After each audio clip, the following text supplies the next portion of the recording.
કેમ છો વિદ્યાર્થી મિત્રો? હું નવીન પટેલ મારી ચેનલ મેથ્સ વિથ નવીન પટેલમાં આપ સૌનું સ્વાગત કરું છું.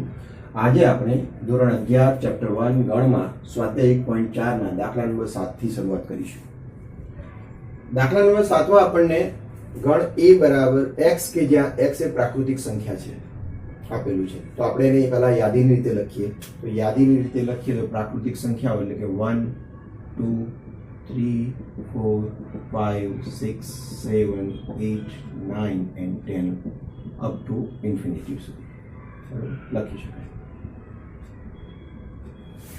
હવે જુઓ b ગણ આપેલો છે કે x કે જ્યાં x એ યુગ્મ પ્રાકૃતિક સંખ્યા છે. યુગ્મ એટલે કે બેકી સંખ્યા છે. તો બેકી એવી પ્રાકૃતિક સંખ્યાઓ આપણે લખીએ તો કે 2 4 6 8 9 સોરી 10 12 14 16 up to infinity સુધી મળે છે. ત્યારબાદ c ની વાત કરીએ તો કે c માં કે જે x કે જ્યાં x એ અયુગ્મ પ્રાકૃતિક સંખ્યાઓ છે એટલે કે એકી સંખ્યાઓ આપણે લેવાની છે. તો કે 1 3 5 7 9 11 13 15 17 up to infinity સુધી મળે છે. ત્યારબાદ d ની વાત કરીએ x કે જ્યાં x એ અવિભાજ્ય સંખ્યા છે. તો હવે અવિભાજ્ય સંખ્યાઓની વાત કરીએ તો કે જુઓ એક તો વિભાજ્ય પણ ના કહેવાય, અવિભાજ્ય પણ ના, બરોબર? એટલે કે મીન્સ કે એ તટસ્થ સંખ્યા છે. ત્યારબાદ 2 અવિભાજ્ય સંખ્યા, 3 અવિભાજ્ય, 5 અવિભાજ્ય, 7 અવિભાજ્ય, ત્યાર પછી 9 વિભાજ્ય છે. જો મોટે ભાગે જોવા જઈએ તો બેકી બધી જ સંખ્યાઓ, બે સિવાયની બધી જ બેકી સંખ્યાઓ વિભાજ્ય છે, બરોબર? એટલે એકીમાં પછી ચેક કરવાનું તો 9 પોતે વિભાજ્ય છે એટલે કે 11 આવશે, 13 આવશે, પછી 15 વિભાજ્ય થાય 17 આવે, એટલે 19 આવે. ત્યારબાદ 21 વિભાજ્ય 23 આવશે, 25 વિભાજ્ય 27 વિભાજ્ય 29 આવે. આમ આગળ અનંત સુધી આગળ અવિભાજ્ય સંખ્યાઓ આપણને મળતી જાય છે. આમ આપણને હવે a b c d આવા જે 4 ગણો છે એને આપણે યાદીની રીતે લખી દીધા. હવે આપણે મૂળ જે ગણો શોધવાના છે એની વાત કરીએ તો કે a છેદ b શોધવાના. તો આપણી પાસે a ગણ આપેલો છે અને b ગણ પણ આપેલો છે, બરાબર? હવે જુઓ આપણે આ બધા ગણોને ફરી ન લખીએ તો ડાયરેક્ટ આપણે લખી શકીએ, બરાબર? ચાલો શરૂઆતમાં તો આપણે આખું લખીશું, પછી આપણે ડાયરેક્ટ કરીશું. 1 2 3 4 5 6 7 અપ ટુ ઇન્ફિનિટી. હવે એનો છેદગણ લખીએ b ના. તો b ની અંદર શું કહે છે કે 2 4 6 8 10 અપ ટુ ઇન્ફિનિટી. તો આ બંનેના અંદર છેદગણ લઈએ તો બેકી સંખ્યાઓ બધી છે, 2 છે, 4 છે, 6 છે, બરાબર? તો આપણે આન્સર આવશે આપણો બેકી સંખ્યા એટલે કે 2 4 6 8 10 અપ ટુ ઇન્ફિનિટી, બરાબર? અને આ જે ગણ છે ખરેખર કયો ગણ કહેવાય તો કે આપણો b આવે, બરાબર? હવે a છેદ c ની વાત કરીએ તો એ ગણ તો આપણી પાસે છે જ. તો આપણે પ્રાકૃતિક સંખ્યાઓનો ગણ લખીએ 1 2 3 4 5 6 7 8 અપ ટુ ઇન્ફિનિટી. ત્યારબાદ એનો છેદગણ કરીએ આપણે c સાથે. તો c ના અંદર ઘટકો છે આપણી પાસે એકી સંખ્યાઓ એટલે કે અયુગ્મ સંખ્યાઓ 1 3 5 7 9 અપ ટુ ઇન્ફિનિટી. તો આ બંનેનો છેદગણમાં શું આવે? જો a માં તો બધી જ પ્રાકૃતિક સંખ્યાઓ છે અને c ની અંદર છે 1 3 5 7 9 એટલે કે એકી સંખ્યાઓ છે, અયુગ્મ સંખ્યાઓ. હવે અયુગ્મ સંખ્યાઓનો જે ગણ c છે એ ખરેખર એનો ઉપગણ કહેવાય. તો જ્યારે ઉપગણ હોય ત્યારે તો છેદગણ કરીએ a છેદ c કરીશું તો આપણને જવાબ c જ આવે. તો પણ આપણે ચેક કરીએ તો 1 છે, 3 છે, 5 છે, 7 છે, બરોબર? તો એ જ ઘટકો આપણે અહીંયા લખવાના થશે. તો કે 1 3 5 7 9 અપ ટુ ઇન્ફિનિટી. અને આ ગણ છે એ ખરેખર કયો ગણ કહેવાય તો કે c છે, એટલે આપણે આન્સર c લખીશું. ત્યારબાદ જુઓ ત્રીજાની અંદર છે a છેદ b. આ ગણ a આપેલો છે અને d પણ આપેલો છે. a ના સભ્યો છે પ્રાકૃતિક સંખ્યાઓ છે. તો આપણે પ્રાકૃતિક સંખ્યાઓ લખીએ તો કે 1 2 3 4 5 6 up to infinity.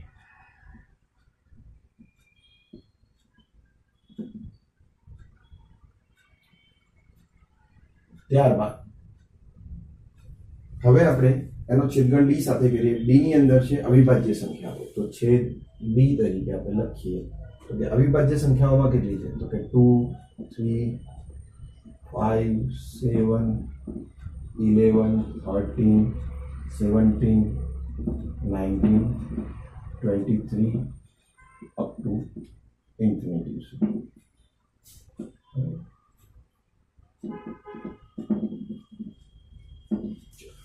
હવે આ બંનેનો છેદગણ જોઈએ તો જુઓ, એ ની અંદર તો બધી જ પ્રાકૃતિક સંખ્યાઓ આવેલી છે અને જે ડી છે એ અવિભાજ્ય સંખ્યાઓ છે. તો અવિભાજ્ય સંખ્યાઓ એ પ્રાકૃતિક સંખ્યાનો ઉપગણ કહેવાય, તો ઓટોમેટિક આપણો ઉપગણ જ જવાબ આવે, એટલે કે ડી જવાબ આવશે. તો પણ આપણે ચેક કરી લઈએ તો જુઓ, 2 બંનેમાં છે, 3 બંનેમાં છે, 5 છે, 7 છે, અહીંયા તો અનંત સુધી વિસ્તરેલી છે, બધી જ આવે છે. તો એમાં કોઈ બધી જ સંખ્યા સભ્યો આવશે આપણી, બરાબર. તો આપણને છે 2 3 5 7 11 13 17 19 23 અપ ટુ ઇન્ફિનિટી. અને આ બધા જ જે ગણો છે, આ બધા જ સભ્યો છે એનાથી બનતો જે ગણ છે એ ખરેખર ડી છે. તો આપણે અહીંયા ડી પણ લખી શકીએ, બરાબર.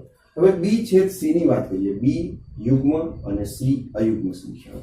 તો આપણે લખીએ બી ના ઘટકો 2 4 6 8 10 12 14 અપ ટુ ઇન્ફિનિટી.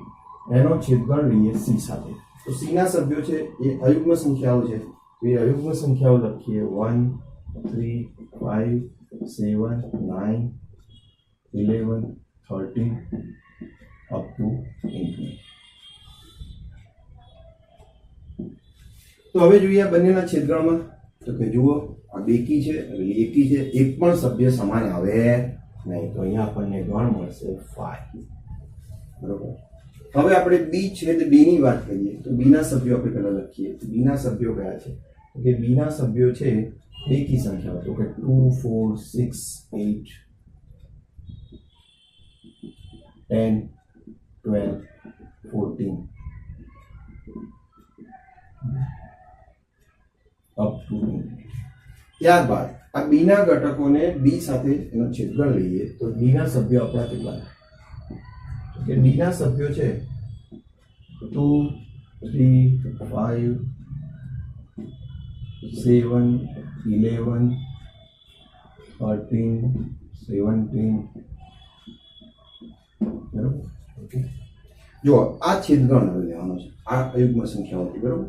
એ આપણે ડી તરીકે લીધી. તો આ બંનેમાં તમે જુઓ સમાન સભ્યો કયા આવી શકે તો કે જુઓ અહીંયા બધી જ બેકી સંખ્યાઓ, અહીંયા બધીમાં બે એકલો જ બેકી, બાકીની બધી સંખ્યાઓ અવિભાજ્ય છે એ બધી એકી જ હોય. એટલે આપણને બંનેમાં કોમન હોય એવો એક જ સભ્ય મળે 2. તો આ એકાકી ગણ મળશે, આપણો આન્સર આવશે 2.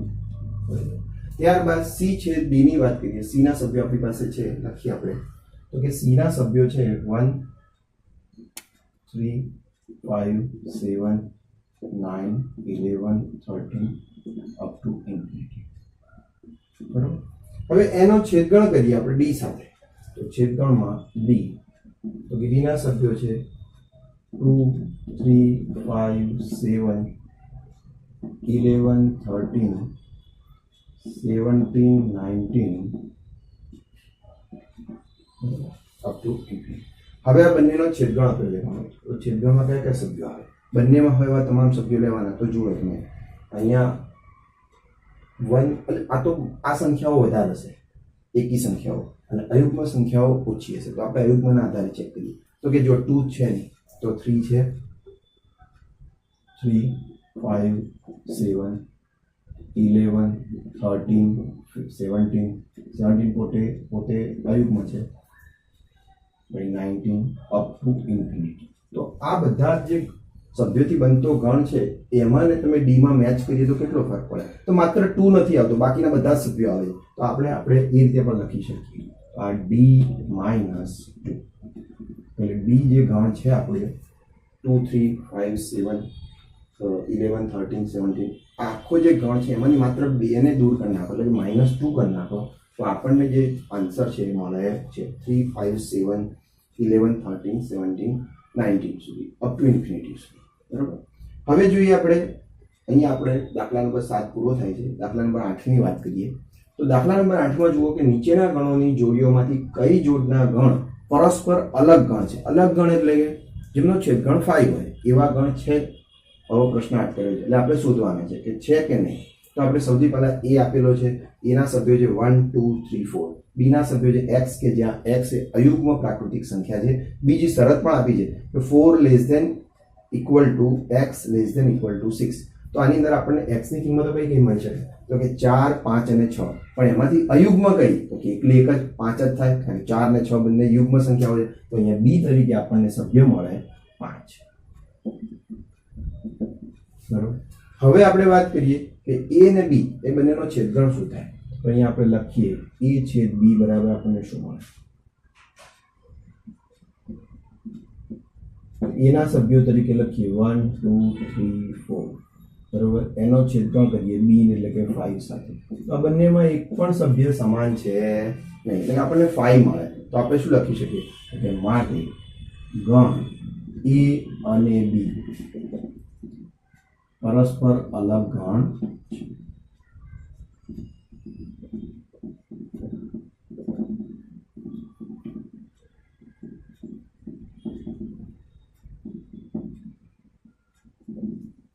આમ આપણને પહેલો જે છે એની અંદર દાખલાની અંદર 8માનો પહેલામાં a ને b બંને અલગ ગણ મળે છે.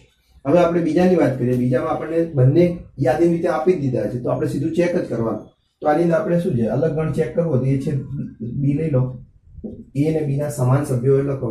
a નથી, e છે હા બરોબર, પછી i નથી, o નથી, u નથી બરોબર. તો e એકલો મળે તો આ પોતે e એક સભ્ય મળ્યો તો આ સ્થાયી ગણ કહેવાય નહીં એટલે કે ખાલી ગણ કહેવાય નહીં બરોબર. તો આપણે એને નોટ ઇક્વલ ટુ લખીશું, નોટ ઇક્વલ ટુ 5.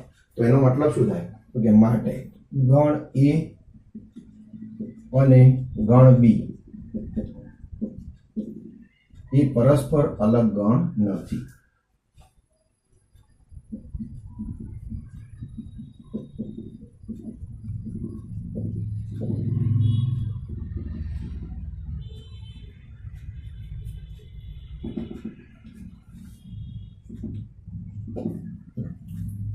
આની અંદર દાખલા નંબર 8માં ત્રીજો દાખલો બાકી છે એ આપણે પછી નેક્સ્ટ ટોપિકમાં લઈ લઈએ છીએ.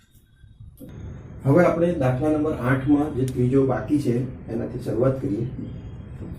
તો કે નીચેના ગણોની જોડીઓમાંથી કઈ જોડના ગણ પરસ્પર અલગ ગણ છે આપણે નક્કી કરવાનું છે. આમાં આપણને એ ગણ તરીકે આપ્યો છે x કે જ્યાં x એ યુગ્મ પૂર્ણાંક છે. તો આપણે લખીએ તો કે a બરાબર આપણને સભ્ય મળે યુગ્મ પૂર્ણાંક એટલે 2 4 6 8 10 12 14 અપ ટુ ઇન્ફિનિટી.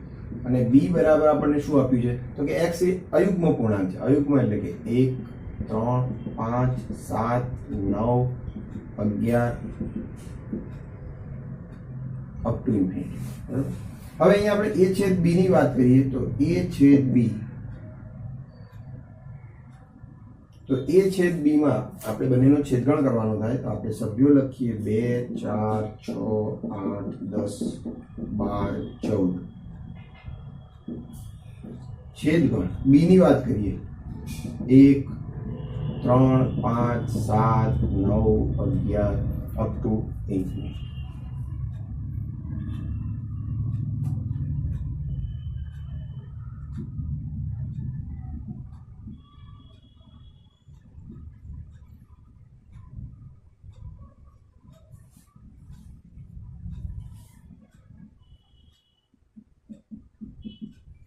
તો હવે બંનેના છેદગણની આપણે વાત કરીએ તો બંનેમાં સમાન સભ્યો આપણે લેવાના છે. તો અહીંયા બેકી સંખ્યા છે ને અહીંયા એકી સંખ્યા છે. એક પણ સભ્ય સમાન આવે નહીં. તો ઇઝ ઇક્વલ ટુ આપણને શું મળે કે 5 બરોબર. a છેદ b બરાબર આપણને અહીંયા 5 મળે છે. એટલે એનો મતલબ શું થયો તો કે a અને b પરસ્પર અલગ ગણ છે.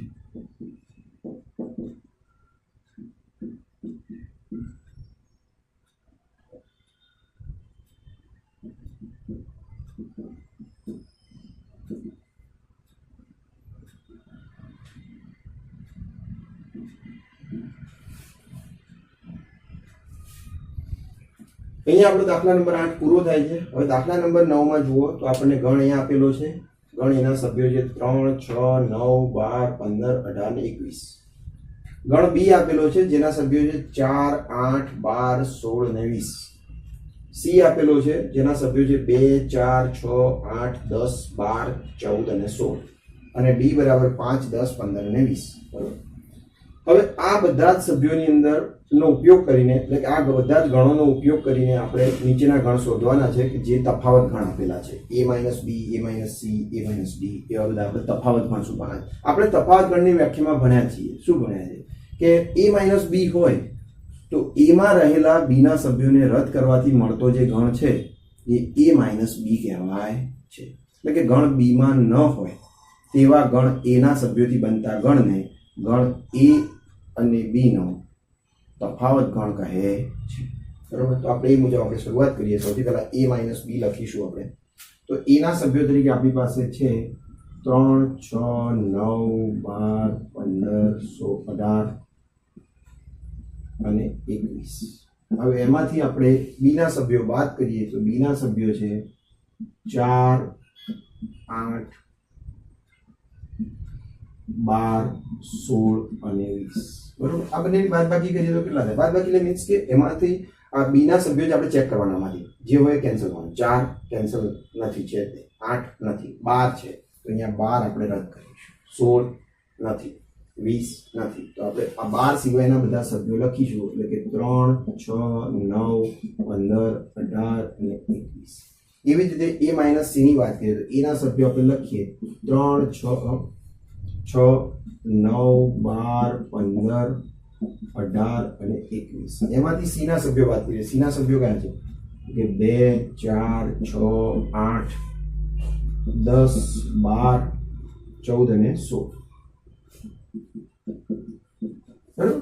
તો આની અંદર આપણે આ સભ્યો જે પાછળ સી ના સભ્યો છે એ આપણે રદ કરવાના. 2 છે નથી, 4 નથી, 6 છે કેન્સલ કર્યો, 8 નથી, 10 નથી, 12 છે કેન્સલ કર્યો, 14 નથી, 16 નથી. બસ જે કેન્સલ કરેલા છે એને કેન્સલ જ રાખો અને બાકીના સભ્યો તમે લખી દો તો આપણને એ તફાવત ગણ આપે છે. એવી જ રીતે a - d ની વાત કરીએ તો એના સભ્યો આપણે લખીએ તો એના સભ્યો કયા છે તો કે 3, 6, 9, 12, 15, 18 અને 21. એમાંથી બાદ કરવાના છે ડી ના સભ્યો. ડી ના સભ્યો કયા છે તો કે 5 ના ગુણક 5, 10, 15 અને 20. બરોબર. તો આમાંથી આપણે રદ કરીએ તો કે જો 5 નથી, 10 નથી, 15 છે તો એને રદ કરો, 20 નથી તો આપણે બાકીના સભ્યો લખીએ તો કે 3, 6, 9, 12, 18 અને 21. આ સભ્યો આપણને મળે છે. બરોબર. અહીંયા આપણને આ તફાવત પણ મળ્યો છે. ત્યારબાદ જોઈએ આપણે ચોથામાં b - c આપેલું છે તો b ના સભ્યો પહેલા લખીશ. તો b ના સભ્યો છે 4, 8, 12, 16 અને 20. તો આમાંથી આપણે a ના સભ્યો રદ કરીએ. a ના સભ્યો કયા છે તો કે 3, 6, 9, 12, 15, 18 અને 21. બરોબર. હવે જોઈએ તો જો 3 નથી, 6 નથી, 9 નથી, 12 છે તો કેન્સલ કરો, 15 નથી, 18 નથી, 21 નથી. તો જે કેન્સલ કરેલો છે એના સભ્ય સિવાય લખીએ તો 4, 8, 16 અને 20 મળે છે. હવે c - a ની વાત કરીએ. c ના સભ્યો લખીએ તો કે c ના સભ્યો છે 2, 4, 6, 8, 10, 12, 14 અને 16. એમાંથી આપણે a ના સભ્યો બાદ કરીએ તો કે a ના સભ્યો છે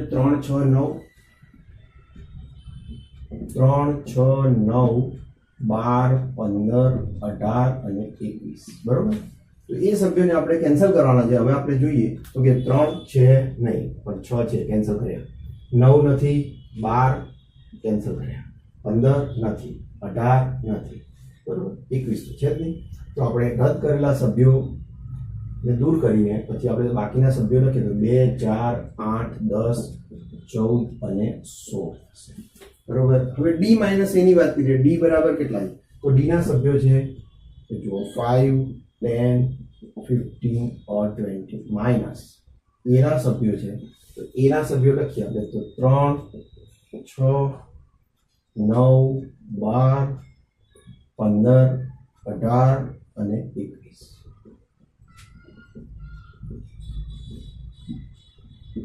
હવે જુઓ, જે આપણી પાસે એ ના સભ્યો છે એને આપણે ડી માંથી રદ કરવા છે તો ચેક કરીએ. જુઓ 3 નથી, 6 નથી, 9 નથી,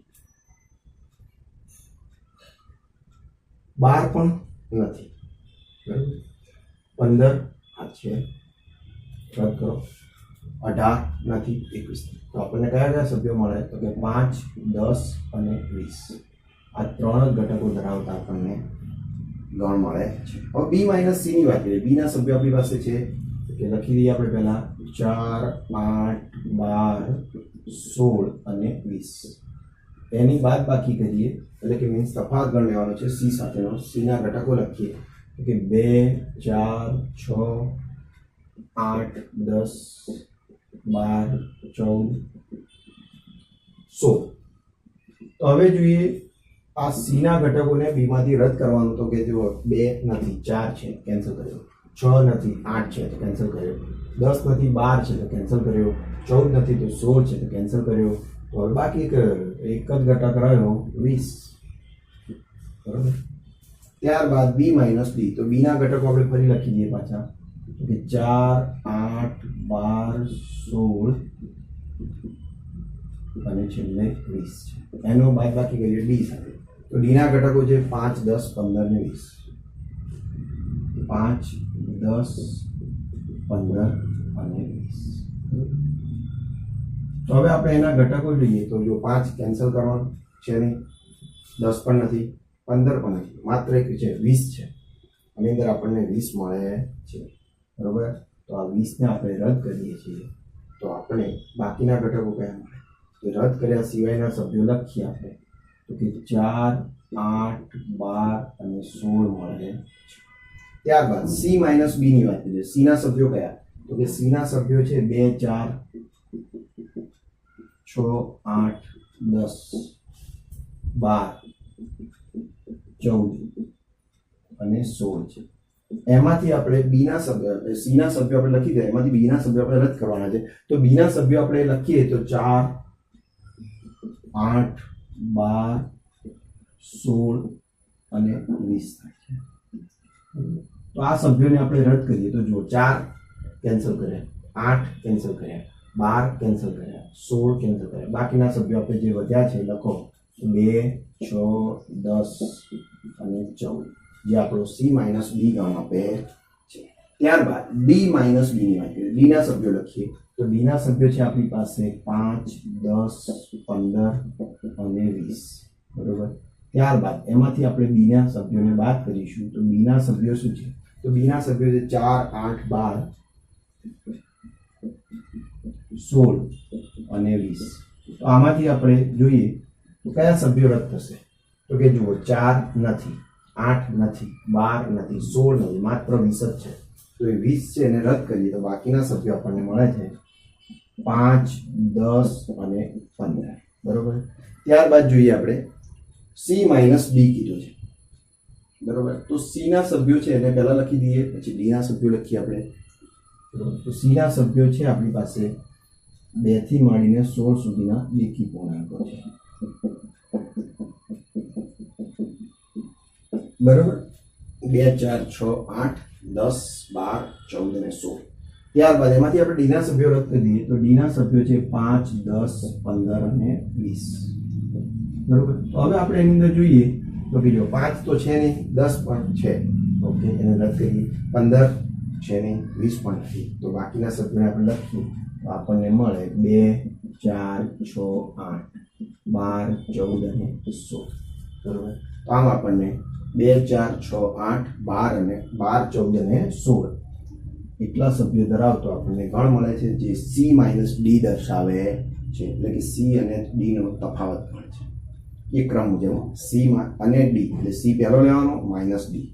જો ડી અને સી કીધો હોય તો ડી પહેલો લેવાનો માઇનસ સી, એટલે ડી માંથી સી ના સભ્યો રદ કરવાના થાય, જે આપણે નીચે નામ છે, બરોબર. એ 12માં. તો ડી ના સભ્યોને આપણે પહેલા લખી દઈએ. તો ડી ના સભ્યો કયા છે? તો કે 5, 10, 15, 20.